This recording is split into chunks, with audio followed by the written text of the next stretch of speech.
Bueno, buenas tardes. Bueno, primero quiero agradecer el espacio.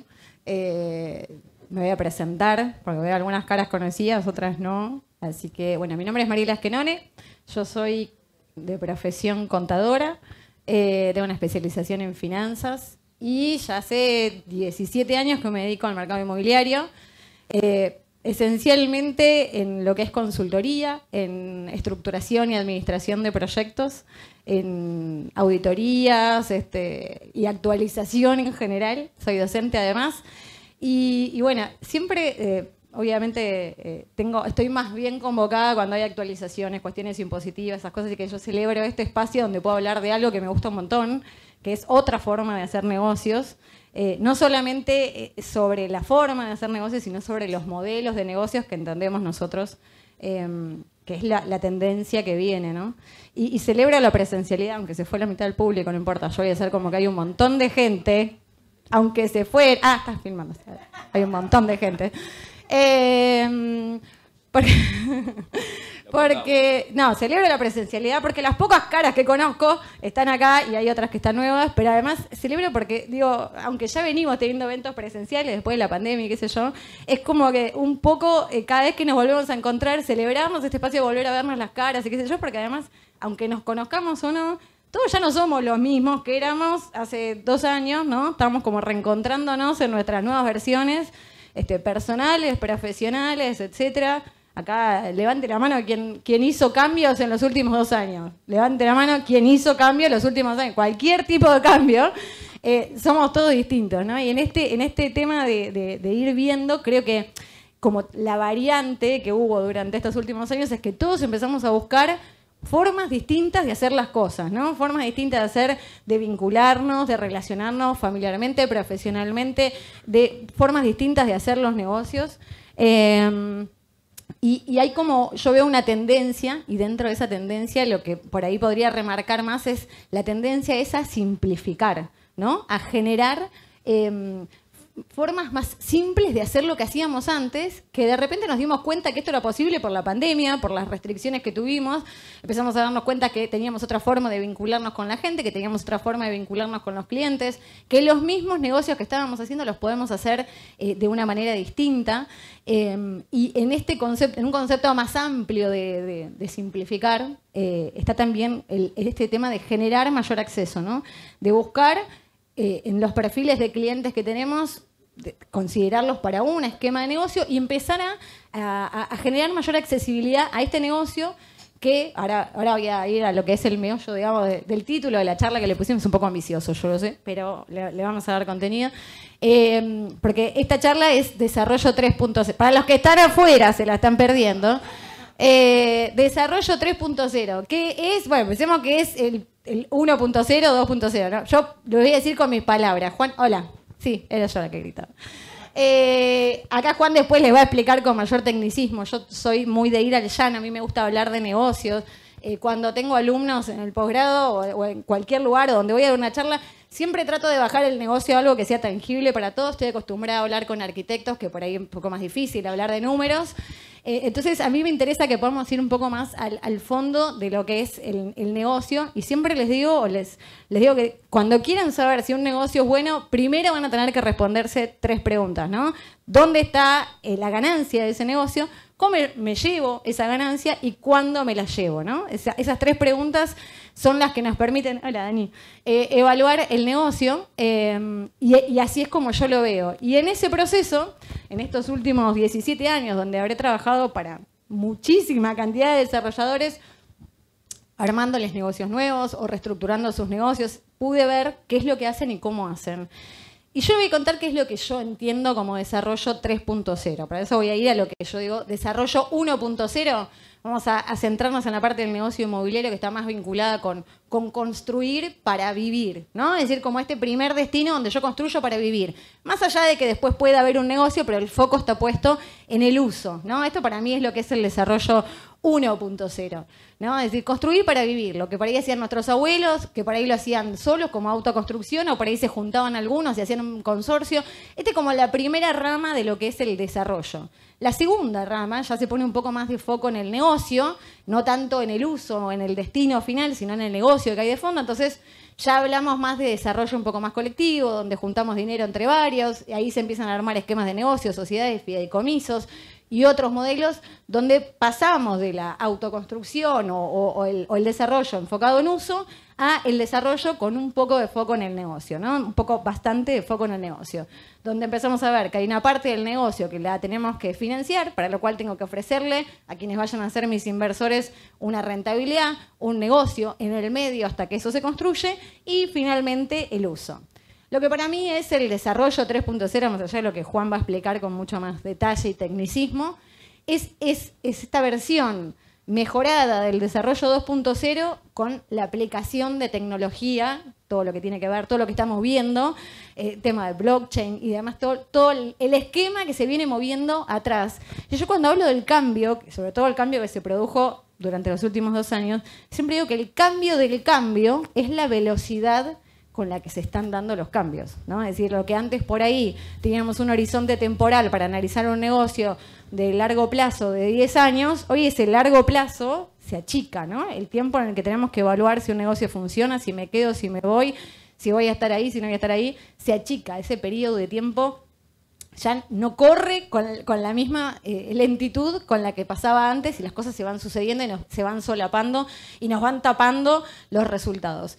Y en este punto, digo, volviendo al tema de simplificar y de amplificar el negocio, es decir, de hacer el negocio más simple, utilizando las herramientas disponibles y también saliéndonos del esquema tradicional de buscar inversores tipo, ¿no? Es decir, el tipo que puede pagarme todo junto o puede pagarme en un plazo corto lo que yo voy a hacer, empezar a ver qué otras alternativas financieras tienen, ¿sí? Esto ya también en lo que yo llamo desarrollo 2.0 lo podemos ver en, no sé, esquemas de crowdfunding donde se venden metros cuadrados y demás. Pero acá lo empezamos a ver con un poco más de visión global, que también es algo que nos deja esto de la pandemia, donde un poco todos nos sentimos que de verdad estamos todos medio integrados, ¿no? Y estos 3 esquemas, digamos, este nuevo esquema de la parte del desarrollo 3.0, es la que nos empieza a plantear que hay que separar más concretamente y paquetizar el negocio vinculado con el desarrollo para dividirlo o sectorizarlo como en etapas, como en tipologías de inversores. Entonces yo tengo por un lado, supongamos, un desarrollo X, donde voy a construir una casa o donde voy a construir un edificio, donde voy a construir una oficina, galpones, lo que sea. Este es mi producto final, ¿no? Yo digo que esta es una actividad, el desarrollo inmobiliario en general es una actividad financiera con asiento en una actividad productiva, pero es esencialmente una actividad financiera, ¿no? Es decir, necesitamos tener bien claro cuál es el plan con el cual nos vamos a financiar, porque producimos bienes de alto valor, durables en el tiempo, que requieren contar, salvo que tengamos una super espalda, que requiere contar con un flujo de inversores. Esto nos implica resignar una parte del resultado del negocio en pos de financiar algo que tiene un volumen alto. Esto, que es separar la parte productiva, es decir, lo que va a terminar siendo, de la parte financiera, que es el inicio de un negocio inmobiliario, se ve todavía más claro cuando empezamos a hablar de la plataforma blockchain y las herramientas que brinda para llevar tecnología a esos esquemas financieros, ¿ok? Ya que somos poquitos y no volvieron los que están afuera, me voy a permitir contar una anécdota personal. Yo siempre digo que yo en mi familia, ¿sí? Total, esto queda acá. En mi familia yo soy la única profesional. De hecho, vengo de una mezcla media rara. Mi papá, hijo de India, mi mamá, hijo de alemanes y polacos, se imaginan lo que es la mezcla, ¿no? De ahí salgo yo. Y mamá formal, estructurada, de profesión más bien, o vocación vendedora. Papá bohemio, artista plástico, de profesión bohemio.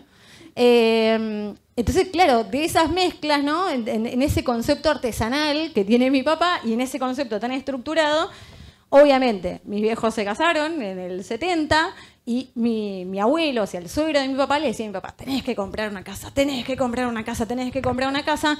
Mi papá, en ese momento muy bien financieramente, no le daba mucha bola, hasta que en un momento dijo, bueno, lo voy a comprar, pero me voy a meter en un crédito hipotecario, qué sé yo. Rodrigazo, año 75, perdió las cuotas de ese crédito, se fueron por las nubes. Tuvieron que vender lo que tenían pago, ¿no? Esto lo conocerán muchos, tuvieron que vender lo que tenían pago de esa casa hasta ese momento, perdieron la casa y en mi familia, hasta unos años después, que entré yo, toda mi familia alquila. Toda mi familia alquila. Papá chocho, porque no le importaba mucho el tema de comprar la casa. Y en ese mismo esquema a mí siempre me decía, está bueno que tengas tu lugar, pero no hundas, no me lo decía así porque es mucho menos técnico, no hundas dinero en la compra de una casa, ¿no? Decía, alquila. Total, financieramente, yo que tengo una formación más financiera, estoy de acuerdo, hundir dinero en la compra de una casa no es la mejor decisión financiera. Sí, digamos, si tuviera que elegirlo desde lo financiero. Pasa que todos sabemos que el desarrollo inmobiliario se basa en un montón de otros factores, lo emocional, lo cultural, generacional, mandato, bueno, un montón de cosas. Desde lo financiero, comprar una casa nunca es negocio. Alquilar financieramente tiene mucho más sentido. Entonces, mi papá no me insistía mucho con la compra de casa, mi mamá sí. Papá alquilá, mamá compraba casa. Bueno, les hice caso a los dos porque para comprar mi primera casa tuve que alquilar como 20 años. Así que porque no había manera de juntar el dinero para esto. Pero también me planteaba qué hubiera pasado si en ese momento, durante esos 20 años, que iba diciendo, bueno, algún día me voy a comprar la casa que quiero, algún día me voy a comprar la casa que quiero, esos ahorros que iba teniendo parciales los hubiera colocado en algo que a mí me interesaba, que es el mercado inmobiliario, ¿no? Entonces yo entré en el mercado inmobiliario en el año 2002, vamos a decir, aunque venía de otra actividad, de cara dura que soy, solamente por este tema familiar, que me interesaba mucho ver cómo funcionaba el mercado inmobiliario. Entro a trabajar en una empresa y empiezo a ver, digamos, lo que son las barreras de entrada, ¿no? Es decir, una empresa media del sector en ese año tenía un grupo muy selecto de inversores que financiaban o todo al contado o en poca cantidad de cuotas, 12 meses, 15, 20, 24 como máximo, financiaban departamentos de alto valor. Así funcionaba casi exclusivamente el mercado inmobiliario, estoy hablando hace más de 15 años, ¿no? Es imposible entrar a este mercado, yo mirándolo como si fuera, no como que estaba dentro, sino como que lo estaba viendo cómo funcionaba, ¿no? Que de hecho creo que por eso tengo otra mirada del mercado, que es verlo un poco de usuario y un poco desde adentro. Y esas barreras de entrada, por supuesto, hacían que este mercado tenga mayor valor, que el producto final tenga mayor valor, pero también que el público al que iba destinado, es decir, los inversores, fuera mucho más reducido, ¿no? Y además yo le puedo vender a uno, le puedo vender una, dos, tres veces, cuántas propiedades le puedo vender a un inversor que, bueno, por ahí no me va a comprar muchas veces a mí, le irá a comprar a otro, pero digo, ¿cuántas propiedades compramos en nuestro haber? Digamos, ¿cuántas tenemos en nuestro haber a lo largo de nuestra vida? Pueden ser varias, traten de no tener varias por las dudas de que salga lo de la ley que estaban hablando, pero por lo menos ahora. Pero bueno, hay otra forma. Entonces digo, ¿qué es lo que podríamos hacer? Y de hecho mi obsesión durante todos estos años siempre es cómo hacer más accesible este mercado. No pensando en mí en realidad, no pensando en mí, en mi familia. ¿Cómo hacer más accesible? Entrar a los beneficios del mercado, más allá de que sea difícil acceder a un bien de alto valor como es una casa, ¿no? Entonces, de vuelta, separo lo que es la propiedad como producido de este negocio del negocio que hay en el medio y que genera un retorno, no sé si es tan alto, porque acá también hay como una confusión, ¿no? Todos creemos que este es un mercado de alta rentabilidad.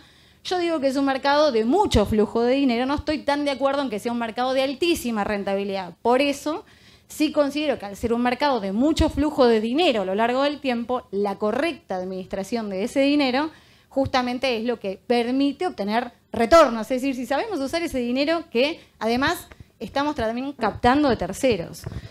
En ese proceso de vuelta, de ir buscando cómo capturar ese negocio, entendemos que, insisto, separando el producido del negocio, hay una manera como de encapsular el negocio y ofrecérselo a terceros. Esto se ha hecho a través de, desde los tiempos compartidos, por ir a esquemas que ya casi hoy no operan, hasta el fractional, como esquemas, digamos, donde se dividen o se establecen como pequeñas cuotapartes de algún tipo de negocio turístico. Y después los esquemas de crowdfunding más conocidos, que en Argentina hay un montón, que se vende propiedades, pues decía entre comillas, por metro cuadrado, ¿no? Yo te puedo vender 1 metro cuadrado. Esto actualmente está vigente, todo lo que estoy contando. el crowdfunding con un poquito más de recelo acá en la Argentina, porque la normativa no es muy amigable con la idea de crowdfunding, hay que dibujarlo un poquito, pero existe, ¿no? Van a ver, existen empresas acá que hacen crowdfunding y te venden metros cuadrados y sobre esos metros cuadrados no te ofrecen que te quedes en tu metro cuadrado, sino que te ofrecen la rentabilidad de la plusvalía de ese metro cuadrado, ¿no? Entonces, volviendo al origen de esta charla, el desarrollo 3.0, para mí es esto, ¿no? Es poder aprovechar, sin dejar de considerar que esta es una actividad productiva, el resultado de este negocio, encapsularlo y utilizando la tecnología, empezar a ofrecer, no solamente en el país, sino a nivel mundial, porque esto es lo que también tiene la tecnología de blockchain, es decir, que de alguna manera globaliza el negocio, el retorno del negocio. Ustedes me van a decir, bueno, Mariela, pero en este país donde construir, que la inflación, que esto, que la ley de alquileres, que aquello, que lo otro, está difícil hacer un negocio, ¿no? Con suerte, si llegamos a tratar de ordenar las piezas, hacer un negocio es un poco complejo. Pero insisto que para mí esta es la principal división, es decir, separar lo que yo llamaría el metro tangible, o vamos a decirle metro presente, del metro intangible o metro futuro, que es justamente aquello en lo que nosotros estamos haciendo foco y un poco lo que va a hablar ahora después Juan. Les cuento la segunda anécdota también. Yo cuando empiezo a trabajar en este mercado, me encuentro que qué podía ofrecer yo si no trabajaba en una empresa y yo quería trabajar por mi cuenta. Obviamente por una cuestión natural, por ser contador, lo primero que podía ofrecer eran servicios contables, claramente. Abrí un estudio contable, prestamos servicios para terceros, impositivos, contables y demás. Pero claramente no estaba ahí mi foco, sino que mi foco estaba en realmente hacer negocios, ¿no? Es decir, lo que estaban haciendo todos, pero hacer negocios. Entonces empiezo a prestar más bien consultorías de estructuración, armado de negocios, planificaciones financieras, etcétera. Acá está mi costado artesanal del lado de papá, claramente. Mi costado artesanal de armar un negocio a medida de cada uno de mis clientes, lo cual estaba buenísimo. Lo podía cobrar o lo puedo cobrar relativamente bien, pero es como a medida, ¿no? Es poco escalable como negocio. ¿Cuántos desarrollos puedo hacer a medida artesanalmente dedicándome yo a título personal, ¿no? Lo mismo cuando hacía una administración. Hay cosas que son escalables y hay otras que no, las que son más personalizadas, las que son más artesanales. Hago esta analogía porque con los desarrollos pasa lo mismo. Si queremos hacer un desarrollo distinto, especial, innovador, qué sé yo, podemos enfocarnos de a uno a la vez, ¿no es cierto? Pero en cambio, si encontramos la forma de encapsular esto, y esto es un poco lo que nosotros hicimos, yo no les conté, pero soy directora de MetroX. MetroX es diría yo, hoy único software que se dedica a hacer administración de proyectos y que está pensado para hacer administración de proyectos desde la puesta en oferta hasta la escrituración, gestionando todo lo que es ventas, todo lo que es costos, presupuestos, contratos, etcétera. Y en esta herramienta que nosotros desarrollamos, yo logré encapsular parte de lo que era mi servicio. Originalmente dije, bueno, si yo encapsulo mi servicio y puedo lograr hacer algún sistema que capture la mecánica para que no me necesiten a mí, probablemente a mí no me contrates más, porque claramente ya estoy ofreciendo algo. Bueno, por suerte no se dio así, y así pasa también con el mercado inmobiliario, ¿no? Es decir, así como me pasó a mí, yo sigo prestando servicios, digamos, artesanales, y hay otros que están, de alguna manera, para otro segmento del mercado. Con esto cierro, ya le quiero dar el paso a él. Tiene que ver con esto, ¿no? Tiene que ver con poder dividir quiénes son los clientes, cuáles son los perfiles de clientes, y entender que este mercado, una de las cuestiones pendientes por ahí que todavía tiene es bajar las barreras de entrada. Obviamente no para el producto final, sino para acceder a parte del negocio que sí genera el desarrollo inmobiliario, ¿no es cierto? En este esquema, de vuelta, sin dejar de pensar en el metro presente, empezar a pensar en el metro futuro como una opción de generar acceso a otros grupos de inversores, de generar de distribuir parte del negocio y que nos permita a su vez escalar el tipo de producto que nosotros hacemos sin tener que encasillarnos en un único o específico desarrollo. Sí, ahora te voy a dar lugar a vos para que puedas continuar y explicar qué es Metro Futuro, ¿no? Bueno, en primer lugar agradecer a Mali y a Sedu por la invitación. Un poco todo lo que contaba Mariela, que me parece que está buenísimo, lograste definir que la tecnología en realidad lo que logra y lo que busca es poder dar acceso al mercado, algo que en sectores o en mercados como el argentino sin créditos y demás, creo que es una obligación desde los que estamos trabajando en él, poder facilitar que cada vez más gente ingrese y eso va a generar más volumen y va a favorecer a todos. Metro Futuro es una empresa global que se ocupa de vender inmuebles tokenizados. Está radicada en España y el equipo se integra por Mariela Esquenone, Job Carrera Díaz, que es un desarrollador inmobiliario español que vive allá y se ocupa justamente de la búsqueda de oportunidades y todo el trabajo inmobiliario. Pedro Nicholson, Pedro Silvestri, ambos socios del estudio Becar Varela, y yo que agradezco poder trabajar con estos monstruos que la verdad que para mí aprendo muchísimo y nos divertimos mucho también, que está buenísimo. Bueno, justamente eso, Metro Futuro es una empresa global que vende inmuebles tokenizados en Europa. Cuando hablamos de inmuebles tokenizados, hablamos de tecnología y hablamos de blockchain. Cuando hablamos de blockchain tenemos que hablar de los smart contracts. Yo hace 2 años que empecé a especializarme en lo que es blockchain. Yo soy fundador de Stay Real, un medio digital, el primer medio de streaming dedicado 100% al real estate, que construye comunidades digitales, también brindamos comercialización a proyectos y demás, y siempre busco la manera de hacer las cosas distintas porque me gusta, porque es mi forma de ser. Entonces eso me llevó a un interés por esta tecnología y a empezar a pensar cómo se podía aplicar en esto, dado que estaba revolucionando la industria financiera y un montón de cosas. Y ahí es donde hay que empezar por el concepto y la definición de los contratos inteligentes. Los contratos inteligentes son programas que se ejecutan automáticamente, al igual que un contrato, en donde la parte A y la parte B acuerdan condiciones para llegar a un fin, a un objetivo. La diferencia está en que aquel contrato que uno hace a mano está sujeto a las decisiones o la regulación humana. En cambio, con la tecnología de estos smart contracts que se montan en blockchain, estos contratos se pueden automatizar. Un ejemplo básico, me gusta como pensar todo con ejemplos claros. Si un comerciante quiere comprar 100 kilos de fruta a un proveedor, lo puede hacer a través de un smart contract, y cuando llega la mercadería del punto A al punto B, automáticamente ejecutarse el pago. Esto no es ninguna novedad. La novedad de esto es que se hace a través de un sistema descentralizado donde no necesitas un intermediario que valide que esa mercadería llegó, y si de hecho le sumás tecnología, probablemente el camión que traslada la mercadería podría actuar como oráculo y certificar el proceso y certificar que el tiempo en el que llegó, las condiciones en las que llegó y demás, y automatizarse todo el proceso. Pero repito, sin intermediación, porque quien intermedia y quien garantiza que eso pase es la tecnología. ¿Por qué blockchain permite esto? Blockchain no es más que una nueva red como el Internet, que usamos y que conocemos todos, pero que trajo una principal diferencia y fue lo que rompió todo. Es la gran revolución. Estamos viviendo de vuelta a los 95 de las llegadas de las .com y del Internet, que hoy lo tenemos completamente naturalizado.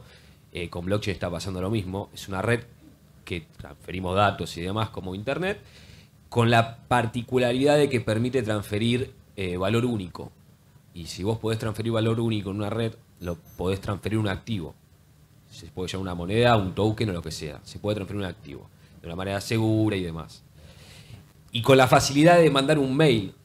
Entonces, esto permite que nosotros hoy, Metro Futuro, opere conectando el mercado europeo y el mercado latinoamericano, y que la gente puede invertir en proyectos en España tan fácil como meterse en Mercado Pago o en cualquier aplicación, en el home banking, y comprar metros.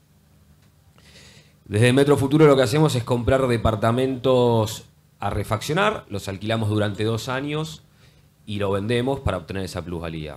A toda la ganancia de esta curva que genera la compra, el alquiler y la venta, es lo que se tokeniza y es lo que el inversor desde la plataforma puede comprar su participación y recibir todos los meses una parte proporcional del alquiler. Hasta que se vende, obtiene la plusvalía.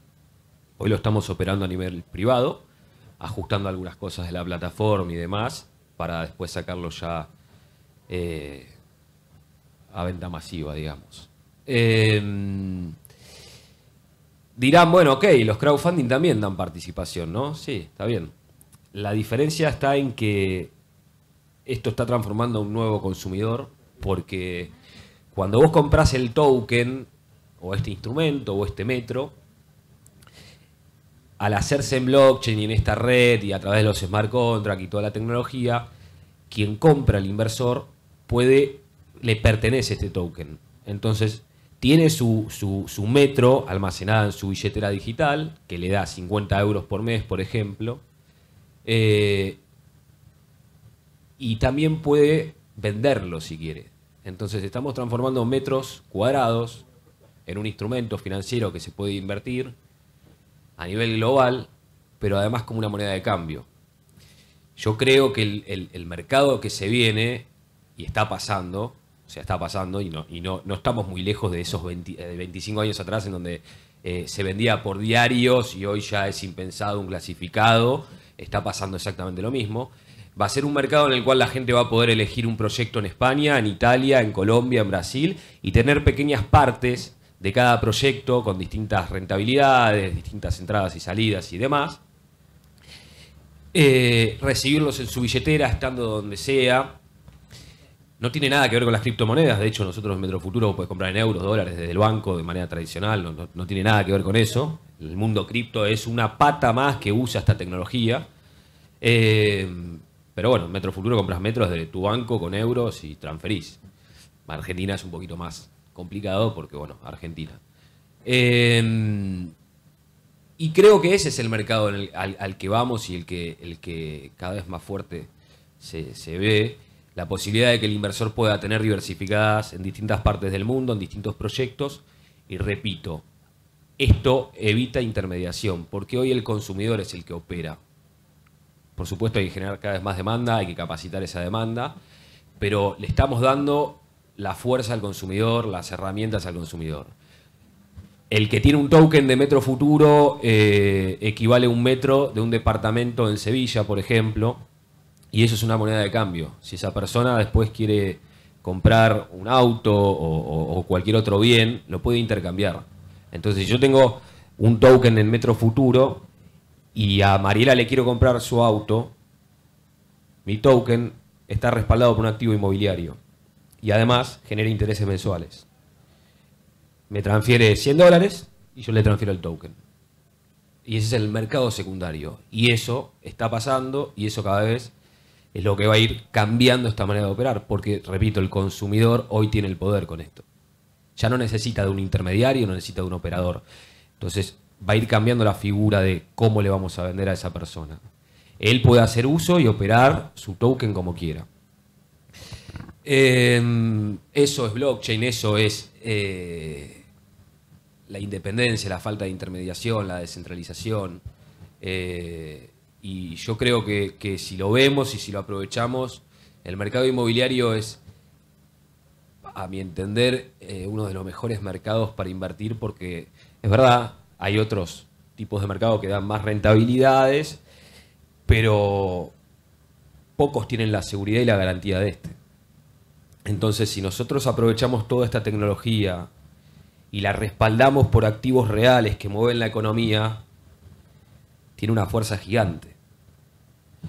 Así que, bueno, eso es Metro Futuro, eso es blockchain y eso es lo que está pasando y eso es lo que va a venir. Así que acuérdense de Metro Futuro porque yo estoy convencido de que realmente vamos a colaborar un poquito en que empiece a cambiar esto para poder darle acceso a todos desde la tecnología y ampliar el mercado y globalizarlo sobre todo. Bien.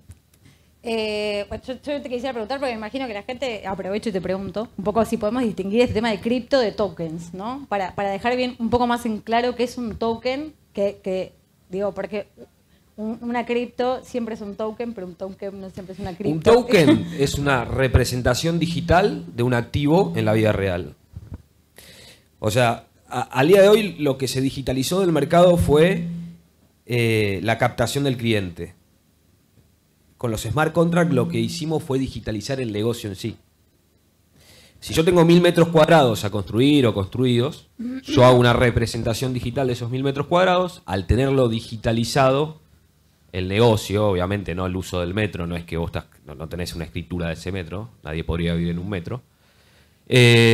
Al digitalizarlo lo puedo fraccionar, le puedo dar estas herramientas al consumidor de tenerlo en su billetera digital, de venderlo, de comprarlo de acá, España, comprarlo de cualquier lado, poder ofrecerlo en Asia, qué sé yo, un montón de posibilidades que te da la tecnología. Entonces, el token es eso, el token es una representación digital de un activo en la economía real. No solo se tokenizan metros cuadrados, se tokenizan soja, trigo, vacas. Y no empieza a tokenizar Un poco vacas. lo que decíamos recién, ¿no? Esto de paquetizar el negocio, convertirlo en tokens, que Claro. son pequeñas cuotapartes de ese negocio, con la utilización de la tecnología. Y acá, claro, porque vos lo decís así, yo lo sé porque lo escucho todo el tiempo y a mí siempre le vuelvo a preguntar, está bueno que aclares qué es un smart contract y cómo opera en este caso, para qué sirve, ¿no? Bueno, esto que decía, es un programa que se ejecuta automáticamente. Vos lo aplicás en esto de los tokens, en el sector inmobiliario, dándole independencia a este comprador. Es decir, una vez que vos ofertás públicamente, o sea, hay un proceso obviamente de tokenizar el desarrollo inmobiliario, es decir, lo digitalizo. Por un lado, tecnológicamente, por el otro, jurídicamente. Ingresa como un préstamo participativo regulado por la Comisión Nacional de Valores de España. Acá ya hay algunos proyectos también que están avanzando en cuanto a las regulaciones. Y una vez que lo tengo fraccionado, el smart contract, el contrato inteligente de este negocio que nosotros le estamos planteando a el comprador, determina las reglas. Las reglas son, bueno, ok, compras el token, recibís tu renta a determinado plazo, cuando pasa A, pasa B, y todo esto se automatiza y el tipo recibe mensualmente su renta, su alquiler en su wallet y directamente opera él como quiera. Obviamente hay sistemas que vinculan los mundos centralizados con descentralizados, porque detrás tenemos que alquilar el departamento, ¿no? Y hay una administración de ese alquiler. Pero le automatizamos todo el proceso. En un crowdfunding, como vos lo sabes mejor, ¿cómo funciona? Si te metes en un crowdfunding y le das la guita, tenés que esperar, o si salís, perdiste. Claramente el negocio de fondo no cambia, seguimos haciendo lo mismo que veníamos haciendo, es decir, que no es que se resta con la tokenización, sino que seguimos haciendo lo mismo y dividimos una parte del negocio para captar otro grupo de inversores, ¿no? Es decir, esto nada obsta de que alguien compre finalmente ese producto final, esa vivienda, ese departamento, esa oficina y haga su propia renta sobre el total, y después están las pequeñas rentas parciales que se van generando a lo largo de ese proceso, ¿no? Esa plusvalía y cómo se va distribuyendo. Y de vuelta, la liquidez que se le da a bienes que son claramente de baja liquidez, porque un inmueble tenemos que lograr venderlo, tenemos que lograr alquilarlo. Es decir, en este caso, el negocio de fondo, es decir, todos los demás intermediarios, martilleros, corredores, constructores, desarrolladores, siguen haciendo el mismo negocio de fondo, dividiendo, seccionando esta parte que es más bien financiera asociada con el resultado del negocio, ¿no? Sí, esto yo creo que nos obliga a mejorar el servicio, a mejorar los productos, a pensar en productos globales, en competir cada vez mejor. Digamos, la tecnología no hace más que adaptarse a la teoría de la tecnología, no hace más que adaptarse a la práctica y vas tomando herramientas para mejorar y facilitar cómo se hace el negocio. Y esto que decías antes, estamos si ven el número de escrituras mensual de la Argentina, creo que dio 2.000 escrituras el último mes. Hay que hacer algo, digamos, porque 2.000 escrituras en un mes quiere decir que no compra nadie, que nadie puede comprar, que no se compra más. Y si sigue así, bueno, entonces aparecen estas cosas que nos ayudan a repensarlo. La realidad es que nosotros, es parte del objetivo de poder hacerlo en Argentina. Estamos también trabajando en eso, pero bueno, primero tiene que estar acompañado por... Y bueno, acá está la gente de la CEDU, hay que pedir ayuda acá, para que este mercado en Argentina también sea replicable, ¿no? Claro. Tiene que ver mucho con la normativa. Con la normativa. Ahí Mali nos dice que tenemos ya estamos. importando. Así que bueno, nada. Bueno, nada, un poco contar, además de, digamos, de nuestra experiencia personal, contar que esto, nosotros por qué lo abrimos y por qué tenemos tanto foco en que esto sea cada vez más conocido, justamente porque cuantos más seamos, más popular se hace esto. Es decir, a diferencia por ahí de otros esquemas donde uno es más cerrado y no querés que... En realidad acá cuantos más seamos los que estemos trabajando en el mismo modelo, más ágil, más volumen vamos a conseguir, mayor confianza sobre esto. Así que, bueno, un poco era contarles nuestra experiencia personal y otra forma de pensar el negocio. Así que, bueno, todos muchas gracias. Muchas gracias.